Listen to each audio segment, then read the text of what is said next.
YouTube channel the goal spot. आज प्रतिशत में पहले हम कुछ बता चुके हैं 2 वीडियो में, और आज तीसरे क्लास में हम आपको प्रतिशत का अगला टॉपिक बताएंगे। चलिए सीखते हैं। देखिए 2 डायमेंशन क्वेश्चन का ही ये क्वेश्चन है। हम पहले 1-2 क्वेश्चन 2 डायमेंशन बता रहे हैं, फिर इसके बाद हम 3 डायमेंशन की ओर बढ़ेंगे। क्वेश्चन है आपका, यदि किसी वर्ग की भुजा 25% बढ़ा दिया जाए तो उसका क्षेत्रफल कितना बढ़ जाएगा, कितना प्रतिशत बढ़ जाएगा। तो उसका क्षेत्रफल कितना बढ़ जाएगा या कितना प्रतिशत बढ़ जाएगा। ठीक है, तो देखिए क्षेत्रफल जो भी होता है 100%, और इसको हम 10 × 10 के फॉर्म में ही लिखते हैं, इसलिए कि कैलकुलेशन आसान हो जाए। हम पिछले क्लास के वीडियो में इस बात को डिटेल समझा चुके हैं। ऐसे एक बार फिर से लिखिए, क्षेत्रफल जो भी होगा 100%, ठीक है, और इसी 100 को 10 × 10 में लिखते हैं। 2 डायमेंशन क्षेत्रफल होता है, एक ये होगा और दूसरा ये होगा। ठीक है, अब देखिए वर्ग का क्षेत्रफल दोनों भुजा ही होता है, तो दोनों ये हो जाएगा, और 25% बढ़ गया यानी 12.5। ठीक है, 10 का 25% 2.5 होगा, और 2.5 बढ़ेगा तो 12.5 × 12.5, और ये गुना बेसिक कैलकुलेशन में आप लोगों को बताया हुए कि जब ऐसा गुना हो तो देखिए 5 × 5 25, 2 अंक 5 होगा, और इसमें 12 में 1 जोड़कर उसी से गुना कर देते हैं। तो देखिए 2 और 156.25 इसका गुणनफल होगा। तो आंसर मेरा क्या होगा, क्षेत्रफल जो भी था 100% और हो गया 156.25, तो इस तरह से बढ़ा कितना 56.25, और प्रतिशत 100 में ही होता है और 100 ही है, इसलिए 56.25% की वृद्धि आंसर हो जाएगा आपका। और उम्मीद करते हैं आप इस क्वेश्चन को आसानी से सीख गए होंगे। देखिए जब तक हम क्वेश्चन पढ़ेंगे तब तक मेरा आंसर भी आ जाएगा। इस तरीका से आपको बताया जा रहा है, और उम्मीद करते हैं कि आप इसको सीख लेंगे। तो 1 डायमेंशन 2 डायमेंशन या प्रतिशत का सभी क्वेश्चन अभी हम करवाएंगे, और देखते जाइए धीरे धीरे। आप सभी वीडियो से जुड़िए। चलिए नेक्स्ट क्वेश्चन की ओर बढ़ते हैं। देखिए सेकेंड क्वेश्चन, यदि किसी गोले की त्रिज्या को 2 गुना कर दिया जाए तो उसके पृष्ठ क्षेत्रफल में कितने प्रतिशत की वृद्धि होगी। जैसे क्षेत्रफल की बात किया तो क्षेत्रफल 100%, और इसको 10 × 10 में लिखेंगे, और सिर्फ त्रिज्या की बात किया है तो निश्चित रूप से दोनों आड़ी होगा। दोनों क्या होगा, आड़ी होगा, क्योंकि आप जानते हैं गोले का संपूर्ण पृष्ठ क्षेत्रफल 4πr² होता है। तो 4π तो कांस्टेंट ही होगा, r के कारण ही मान बढ़ेगा या घटेगा, ये तो कांस्टेंट है। तो ये आता है नहीं आता है उससे कोई फर्क नहीं है, ऐसे आपको ये आना चाहिए, और आगे आयतन में ये जरूरत पड़ेगा, क्षेत्रफल और आयतन पढ़ने में। तो चलिए 2 गुना कर दिया जाए तो जितना है उसका डबल हो जाएगा, तो 20 × 20 तो हो गया कितना 400। यहां से 2 क्वेश्चन बनता है। एक तो यहां दिया गया है उसके पृष्ठ क्षेत्रफल में कितनी प्रतिशत की वृद्धि होगी। 100 था 400 हो गया तो 300% की वृद्धि होगी, 300% की वृद्धि। दूसरा क्वेश्चन आपका ये हो सकता है कि कितना गुना हो जाएगा, तो 4 गुना हो जाएगा। क्षेत्रफल कितना गुना हो जाएगा, 4 गुना। देखिए इसका ये 4 गुना है ना, तो जैसे पूछा कितना गुना हो जाएगा तो 4 गुना। अगर पूछा जाए कि कितना वृद्धि हुआ तो देखिए 300% की वृद्धि हुआ है। नेक्स्ट क्वेश्चन की ओर बढ़ते हैं।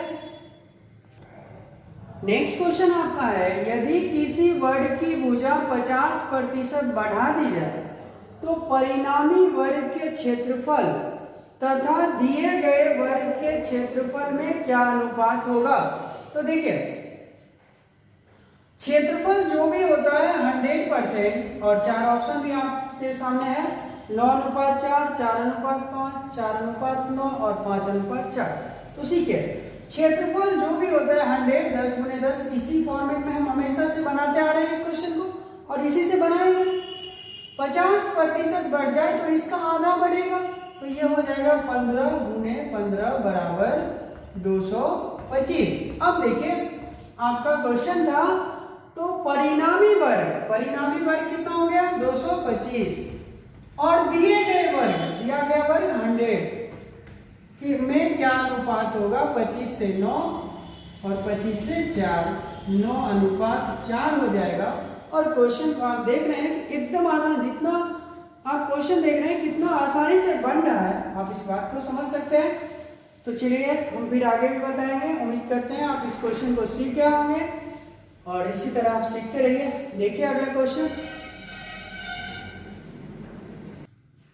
देखिए इसी क्वेश्चन में एक इस टाइप का क्वेश्चन होगा जिसमें आयत की लंबाई भी दिया हुआ है, आयत की चौड़ाई भी दिया हुआ है और कहता है लंबाई में 20% की वृद्धि तथा चौड़ाई में 10% की कमी किया जाए तो इसके क्षेत्रफल में कितने प्रतिशत का वृद्धि या कमी होगा। तो आप देखिए इस डिजिट से अगर आप बनाते हैं तो आपका समय बर्बाद होगा, आपको इस डिजिट का कोई यूज नहीं है, आप उससे भी कैलकुलेट करेंगे तो वही होगा। हम कहेंगे आप चाहते हैं तो हम करके भी दिखाएंगे, लेकिन देखिए इसका सॉल्यूशन क्या होगा, वही क्षेत्रफल जो भी होता है 100% 10 गुने 10, इसी फॉर्म में हम इस क्वेश्चन को सॉल्व कर देंगे और मेरा आंसर आ जाएगा। 20% की वृद्धि तो यह 12 हो जाएगा और 10% की कमी तो 9 हो जाएगा और 12 गुने 9 108 हुआ, तो 100 से 108 हो गया 8% की वृद्धि और इस क्वेश्चन का आंसर हो गया। ठीक है, आप गुना भाग करने से सभी बच जाएंगे। और देखिए जब प्रतिशत में वृद्धि या कमी दिया हो और प्रतिशत में ही पूछ रहा हो तो डायरेक्ट हम 2 डायमेंशन क्वेश्चन से इसको सॉल्व कर लेंगे। उम्मीद करते हैं कि आप इस क्वेश्चन को भी सीख गए होंगे। नेक्स्ट क्वेश्चन हम बढ़ते हैं। अब हम 3 डायमेंशन के क्वेश्चन को सॉल्व करवाएंगे, तो आइए सीखिए। देखिए हम 3 डायमेंशन के क्वेश्चन को देखिए। सबसे पहले क्वेश्चन समझिए। क्वेश्चन है यदि किसी गोले की त्रिज्या में 10% वृद्धि हो जाए तो उसके आयतन में क्या परिवर्तन होगा, मतलब आयतन कितना प्रतिशत बढ़ेगा या घटेगा, क्या होगा। तो आयतन हमेशा 3 डायमेंशन होता है और 3 डायमेंशन होता है तो देखिए 2 डायमेंशन में 100 मानते थे, तो 3 डायमेंशन में 1000 मान लेंगे और इसको भी 10 गुने 10 गुने 10। आप जानते हैं कि 10 गुने 10 गुने 10 के फॉर्म में इसलिए लिखते हैं कि इसका कैलकुलेशन एप्लीकेशन आसान हो जाए। ठीक है, अब देखिए ये हो गया आयतन, क्लियर है, और 10 गुने 10 गुने 10 के फॉर्म में लिख दिए। अब गोला है तो गोला में सिर्फ त्रिज्या ही होता है, तो डेफिनेट है ये तीनों क्या है, त्रिज्या है और तीनों में 10% की वृद्धि हुआ है। तो देखिए क्वेश्चन एकदम आसानी से बन जाएगा। 10 की वृद्धि हुआ तो 11 गुने 11 और गुने 11, 11 गुने 11 गुने 11 अर्थात 11 का क्यू, और 11 का क्यू होता है 1331।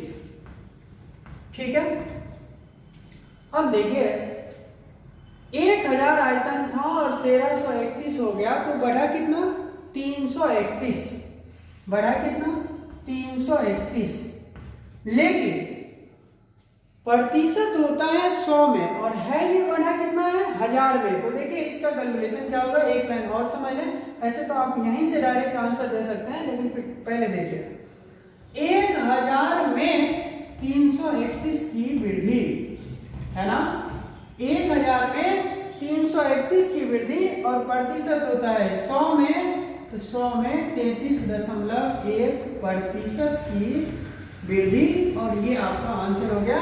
आप चाहें तो यहां से भी 100 करने के लिए 1 अंक बाद दशमलव देना पड़ेगा, तो यहां भी 1 अंक बाद दशमलव दे देते तो 33.1% 1000 से बढ़ रहा था तो यह वृद्धि हो जाएगा। ठीक है, और एकदम आसानी से आप इस क्वेश्चन के और 3 डायमेंशन के सभी क्वेश्चन को आप कर सकते हैं इस तरीका से।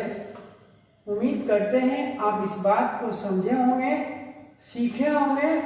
और जैसे जैसे ये देखिए क्वेश्चन में हम इसी को एक और क्वेश्चन बदलते हैं और क्या हो सकता है। देखिए जहां वृद्धि है वहां हम कमी कर देते हैं, 10% की कमी हो जाए, 10% की कमी हो जाए। और ये देखिए क्वेश्चन नंबर 6 हो गया आपका। फिर से वही बात होगा, कमी हो जाएगा तो इसका 10%, 10 का 10% 1 होता है और 1 घटेगा तो 9 हो जाएगा, 9 सभी 9 हो जाएगा। और 9 का क्यूब कितना होता है? 729। 9 का क्यूब कितना होता है? 729। अब देखिए 1000 से 729 हो गया तो कितना? 271 की कमी हुआ है, कि कमी हुआ है। 1000 में 271 तो 100 में 27.1% का कमी हो गया। ये बात अगर नहीं समझे तो आप यहां देखिए 1000 में 271 की कमी है ना, 271 तो 100 में 27.1% की कमी। आप इस बात को आसानी से सीख गए होंगे। देखिए इसी क्वेश्चन में जहां 10 है वहां 12 हो सकता है, 15 हो सकता है, 20 हो सकता है, कुछ भी हो सकता है और अलग अलग तरीका से ये क्वेश्चन बनेगा। फिर हम एक और नया क्वेश्चन लेके आते हैं और आइए देखते हैं। देखिए नेक्स्ट क्वेश्चन आपका है क्वेश्चन नंबर 7। एक लंबवृत्तीय शंकु की ऊंचाई, शंकु अर्थात कोण की ऊंचाई में 200% की वृद्धि तथा उसके आधार की त्रिज्या, आधार के अर्धव्यास, आधार के अर्धव्यास का मतलब 2r और अर्धव्यास का मतलब r हो गया, में 50% की कमी करने पर शंकु के आयतन में क्या परिवर्तन होगा। तो आप जानते हैं आयतन 3 डायमेंशन होता है, इसलिए हम इसको 1000 मानेंगे और यहाँ देखिए इसका कैलकुलेशन इसी पर होगा। ठीक है, अब देखिए ऊंचाई 200% और आप हमेशा जान लें कि किसी भी 3 डायमेंशन में ऊंचाई जो होगा 2 तरह की ऊंचाई होती है, एक तिरछी ऊंचाई और एक मेन ऊंचाई। ठीक है, तो ऊंचाई में 200% तो 2 को r होगा और 1 को h होगा। चूंकि शंकु का आयतन 1/3 पाई r² h होता है तो ये तो कांस्टेंट है, इसी के कारण मान बदलेगा या तो बढ़ेगा या घटेगा। तो देखिए ये 2r और h, r में 50% की वृद्धि तो 15 × 15 हो जाएगा। चूंकि 10 का 50% 5 होता है, कमी है, तो 50% की कमी तो 5 × 5 हो जाएगा। चूंकि इसका 50% 5 और 5 घटेगा तो 5 बचेगा। और आगे है ऊंचाई में 200% की वृद्धि, इसका 100% 10 होगा और 200% 20 हो जाएगा और 20 10 30 हो गया। और देखिए इसको गुना करते हैं, 5 × 2 = 10 अर्थात ये 300 हो गया। ठीक है, अब देखिए 1000 था और 300, 5 × 5 × 3 25 25 75 750। अब देखिए 1000 था और 750 हो गया तो घटा कितना? 250। घटा कितना? 250 और 1000 में 250 की कमी तो 100 में 25% की कमी। ठीक है, ये बात अगर नहीं समझे तो आप यहां से देखिए, बार बार इसको करने की जरूरत नहीं है।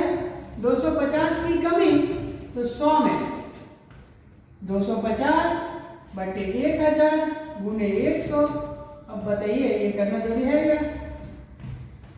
25%? इसकी कोई आवश्यकता नहीं है। आप यहाँ से 1000 में 250 तो 100 में 1 अंक बाद दशमलव दे देंगे, दाहिनी ओर से 1 अंक बाद दशमलव दे देंगे और ये हो गया 25%। उम्मीद करते हैं कि आप 1 डायमेंशन, 2 डायमेंशन और 3 डायमेंशन सभी क्वेश्चन आसानी से सीख गए होंगे। अगर आप इसको बनाते हैं तो निश्चित रूप से आपको जो भी प्रॉब्लम हो आप कमेंट बॉक्स में आप अपना प्रॉब्लम भेज सकते हैं या फिर व्हाट्सएप नंबर से आप जुड़िए और उस पर अपना प्रॉब्लम भेजिए, वहाँ आपको जरूर सॉल्यूशन मिलेगा। और फिर उस ज़्यादा प्रॉब्लम होगा तो उसका यूट्यूब के माध्यम से भी आपको मिलेगा। जय हिंद।